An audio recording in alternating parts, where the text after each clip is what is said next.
Dear students, socialization is one of the most important social processes in every human society. Without socialization, the human beings would not be able to participate on group life and develop the human characteristics. The process through which an infant internalizes the values and norms into his self, or the made of learning to live in society, is called the process of socialization. The important outcome of the socialization is the individual personality. Personality refers to the fairly stable patterns of thought, feeling, and action characteristic of human beings. The core of personality is the self, which is a person's personal identity which he experiences consciously as distinct from other people and things. How does the self is formed in the childhood and how it gets molded throughout life has intrigued the sociologists, psychologists, and social psychologists. The prominent theories of socialization are formulated by Charles Horton Cooley, George Herbert Mead, and Sigmund Freud. Mead and Cooley emphasized the social side of socialization, whereas Freud stressed the relationship between biological side of humans and their social environment. Cooley, Looking Glass Self. Charles Horton Cooley, August 17, 1864 to May 8, 1929, was an American sociologist and the son of Thomas M. Cooley. He studied and went on to teach economics and sociology at the University of Michigan, and he was a founding member and the 8th president of American Sociological Association. Watching his children at play, Cooley derived some observation about the development of the self. According to Cooley, children learn to get attention by interpreting the reactions of others towards them. They learn easily that disturbing adults' company in the house would focus attention on themselves rather than on visitor. From such insight, children learn to judge themselves in terms of how they imagine others react to them. Here, others are like mirror for the development of self. Cooley terms this way of learning as the looking glass self. It states that a person's self grows out of society's interpersonal interactions and the perception of others. The term refers to people shaping their identity based on perception of others, which leads the people to reinforce other people's perspectives on themselves. People shape themselves based on what other people perceive and confirm other people's opinion of themselves. There are three main components of the looking glass self. First, we imagine how we must appear to others. Second, we imagine the judgment of that appearance. Finally, we develop ourselves through the judgment of others. In hypothesizing the framework for looking glass self, Cooley said, the mind is mental because the human mind is social. In other words, the mind's mental ability is a direct result of human social interaction. Beginning as children, humans begin to define themselves within the context of their socializations. The child learned that the symbol of his or her crying will elicit a response from his or her parents, not only when they are in need of necessities such as food, but also as a symbol to receive their attention. George Herbert Mead described the self as taking the role of the other, the premise for which the self is actualized.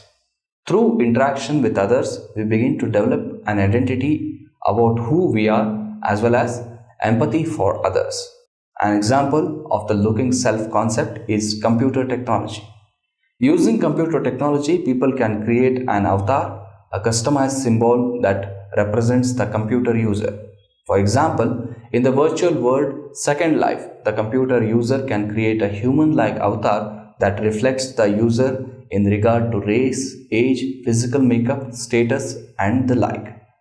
By selecting certain physical characteristics or symbols, the avatar reflects how the creator seeks to be perceived in the virtual world and how the symbols used in the creation of the avatar influence others' action towards the computer user. Mead, Theory of Self. George Herbert Mead was born in South Hadley, Massachusetts. He attended Oberlin College and graduated in 1883 with a BA degree. After working as a grade school teacher and surveyor for railroad company, he enrolled at the Harvard University in 1887, studying philosophy and sociology. He graduated with a master's degree in 1888.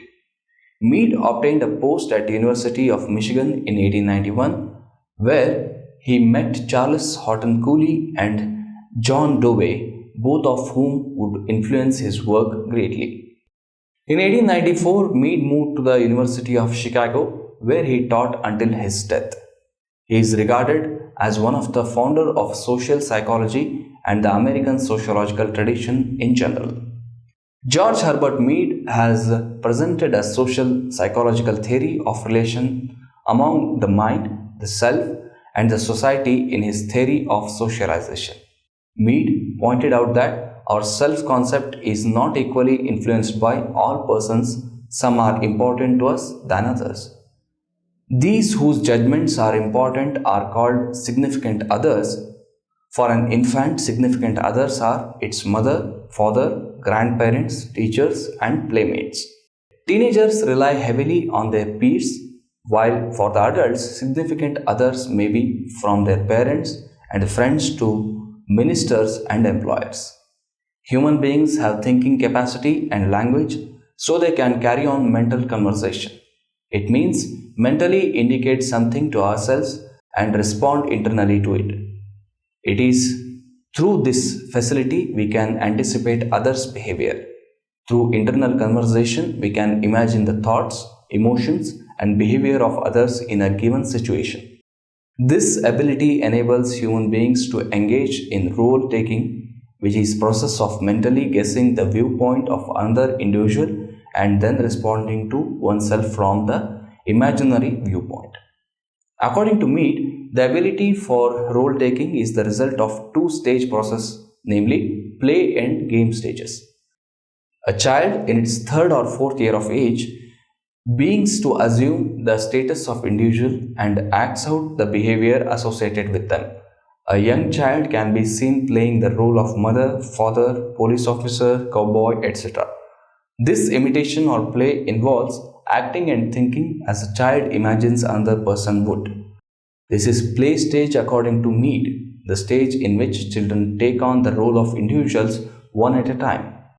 The second stage is the game stage, which enables children to engage in much more refined role taking. In a game, a child begins to consider the roles of several others at the same time. All the players need to know several rules so as to ensure that the behavior of the participants fits together. All the participants are expected to know what is expected of all others in the game. It is during the game stage that the children learn to adjust their behavior to the group. It is in this stage a child's self-concept, attitudes, beliefs and values and beliefs of one's community and society are formed. The self, according to Mead, is composed of two parts, namely me and I.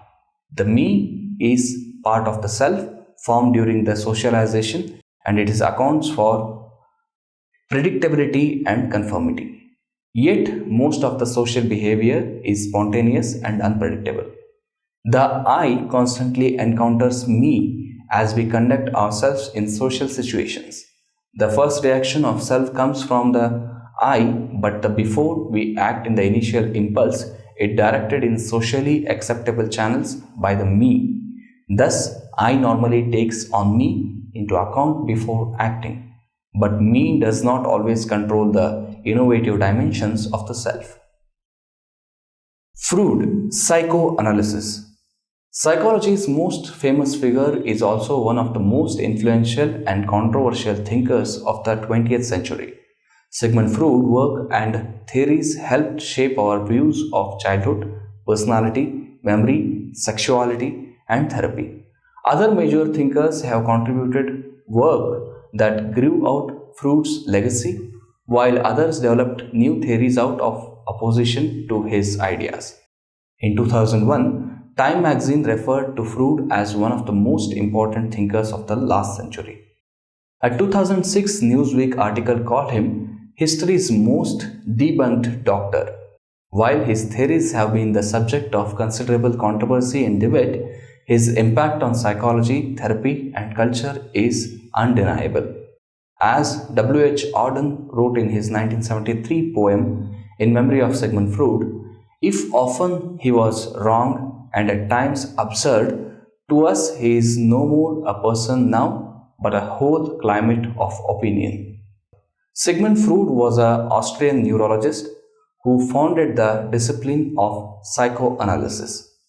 Interested in philosophy as a student, Freud later decided to become a neurological researcher in cerebral palsy, aphasia, and microscopic neuroanatomy. Freud went on to develop theories about the unconscious mind and the mechanism of repression and established the field of verbal psychotherapy by creating psychoanalysis, a clinical method for treating psychopathology through dialogue between a patient and psychoanalyst. The most common problems treatable with psychoanalysis include phobias, conversion, compulsion, obsession, anxiety, attacks, depressions, sexual dysfunctions, a wide variety of relationship problems such as dating and marital strife, and a wide variety of character problems, painful shyness, meanness, obnoxiousness, workaholism, hyperseductiveness, hyper-emotionality, hyper-fastidiousness. The basic tenets of psychoanalysis. The basic tenets of psychoanalysis includes the following. First, human behavior, experience, and cognition are largely determined by irrational drives. Those drives are largely unconscious. Attempts to bring those drives into awareness meet psychological resistance in the form of defense mechanisms. Besides the inherited constitution of personality, one's development is determined by events in early childhood. Conflicts between conscious view of reality and unconsciousness material can result in mental disturbances such as neurosis, neurotic traits, anxiety, depression, etc. The liberation from effects of unconscious material is achieved through bringing this material into the consciousness. Psychoanalysis as treatment. Freudian psychoanalysis refers to a specific type of treatment in which the analysand, the analytical patient, verbalizes thoughts including free associations, fantasies, and dreams from which the analyst induces the unconscious conflicts. This causes the patient symptoms and character problems and interprets them for the patient to create insight for resolution of the problems. The specifics of the analyst's intervention typically include confronting and clarifying the patient's pathological defenses, wishes, and guilt. Through the analysis of conflicts, including those contributing to resistance and those involving transference onto the analyst of distorted reactions, psychoanalytic treatment can hypothesize how patients unconsciously are their own worst enemies, how unconscious symbolic reactions that have been stimulated by experience are causing symptoms. The ID, the ego, superego. Freud hoped to prove that his model was universally valid and thus turned to ancient mythology and contemporary ethnography for comparative material. Freud named his new theory the Oedipus complex after the famous Greek tragedy Oedipus Rex by Sophocles. The Oedipus conflict was described as a state of psychosexual development and awareness. In his later work, Freud proposed that the human psyche could be divided into three parts: ID, ego, and superego. The ID is the completely unconsciousness, impulsive, childlike portion of the psyche that operates on the pleasure principle and is the source of basic impulses and drives. It seeks the immediate pleasure and gratification. The ego acts according to the reality principle. That is, it seeks to please the ideas drive in realistic ways that will benefit in the long term rather than bringing grief. Finally, the superego aims for perfection. It comprises that organized part of the personality structure, mainly but not entirely unconscious, that includes the individual's ego, ideal, spiritual goals, and the psychic agency that criticizes and prohibits his or her drives, fantasies, feelings, and actions. Piaget, cognitive development. Jean Piaget was a French-speaking Swiss developmental psychologist and philosopher known for his epistemological studies with children. His theory of cognitive development and epistemological view are together called genetic epistemology. He believed answers for the epistemological questions at his time could be better addressed by looking at their genetic components. This led to his experiments with children and adolescents, in which he explored the thinking and logic process used by children for different ages. Piaget's theory of cognitive development is a comprehensive theory about the nature and development of human intelligence. Piaget believed that reality is a dynamic system of continuous change and as such is defined in reference to the two conditions that define dynamic systems. Specifically, he argued that reality involves transformations and states. Transformations refers to all manners of changes that a thing or a person can undergo. States refers to the conditions or the appearances in which things or persons can be found between transformations. Piaget explains the growth of characteristics and types of thinking as a result of 4 stages of development. The stages are as follows. The sensor-motor stage is the first of the 4 stages in cognitive development that extends from birth to acquisition of language. In this stage, infants construct an understanding of the world by coordinating experiences with physical actions.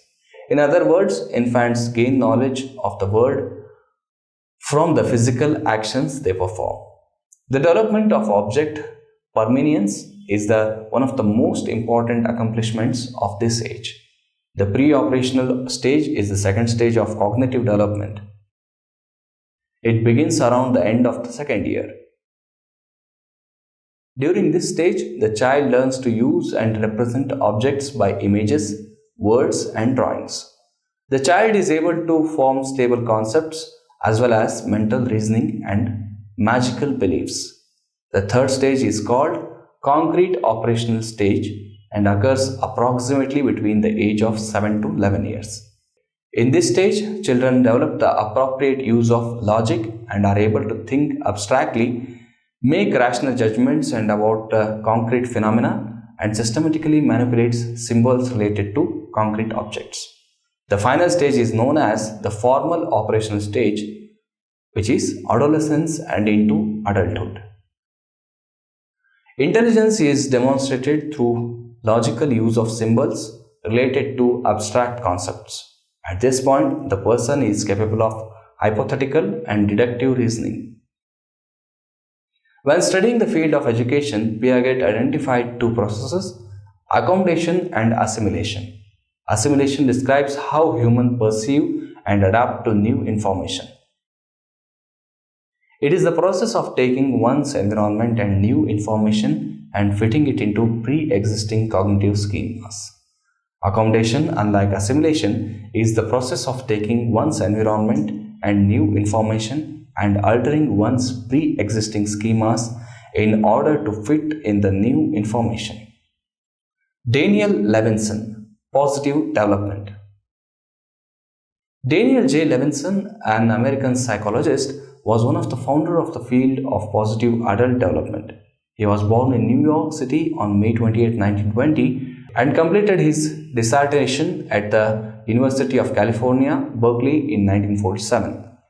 In this dissertation, he attempted to develop a way of measuring ethnocentrism. In 1950, he moved to Harvard University From 1966 to 1990, he was a professor of psychology at the Yale University School of Medicine. Levinson's two important books were Seasons of Man's Life and Season of a Woman's Life, which continue to be highly influential works.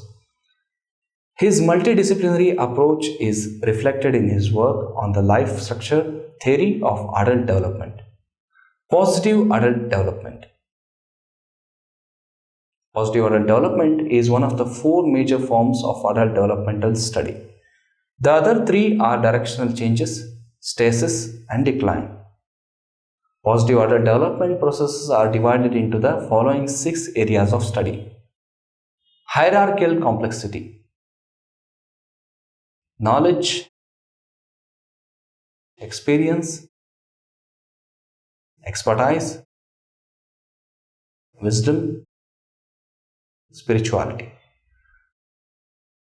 Research in this field questions not only whether the development ceases after adolescence, but also the notion popularized by many gerontologists that a decline occurs after late adolescence. Research shows that a positive development does not still occur during the adulthood. Recent studies indicate that such development is useful in predicting things such as individuals' health, life satisfaction, and ability to contribute to society. Now that there is scientific proof that individuals continue to develop as adults, researchers have begun investigating how to foster such development. Rather than just describing as phenomenon the fact that adults continue to develop, researchers are interested in aiding and guiding that development. For educators of adults in formal settings, this has been a priority in many ways already. More recently, researchers have begun to experiment with hypotheses about fostering positive adult development. These methods are used in organizational and educational settings. Some use developmentally designed structured public discourse to address complex public issues. Conclusion. Socialization is a term used by sociologists, social psychologists, anthropologists, political scientists, and educationists to refer to the lifelong process of inheriting and disseminating norms, customs, and ideologies, providing an individual with the skills and habits necessary for participating within his or her own society. Socialization is thus the mean by which social and cultural continuity are attained. Socialization is means by which human infants begin to acquire the skills necessary to perform as a functioning member of their society and is the most influential learning process one can experience.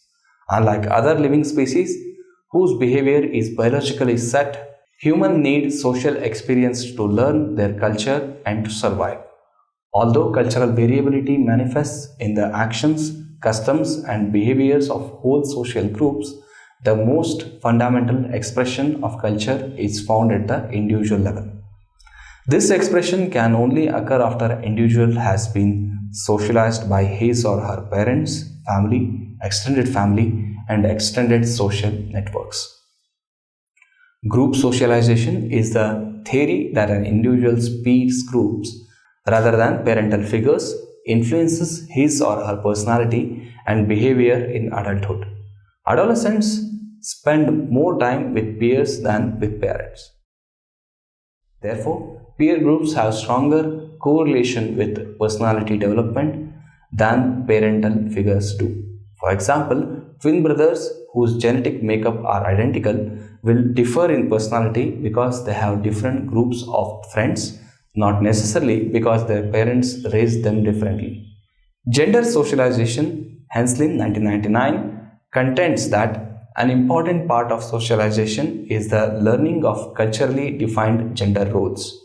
P76.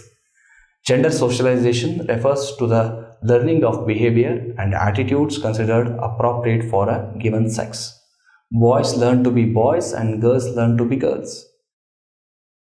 This learning happens by way of many different agents of socialization. The family is certainly important in reinforcing gender roles, but so one's friends, school, work, and the mass media.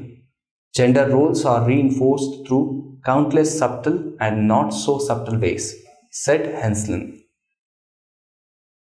Cultural socialization refers to parenting practices that teach children about their racial history or heritage and sometimes is referred to as pride development.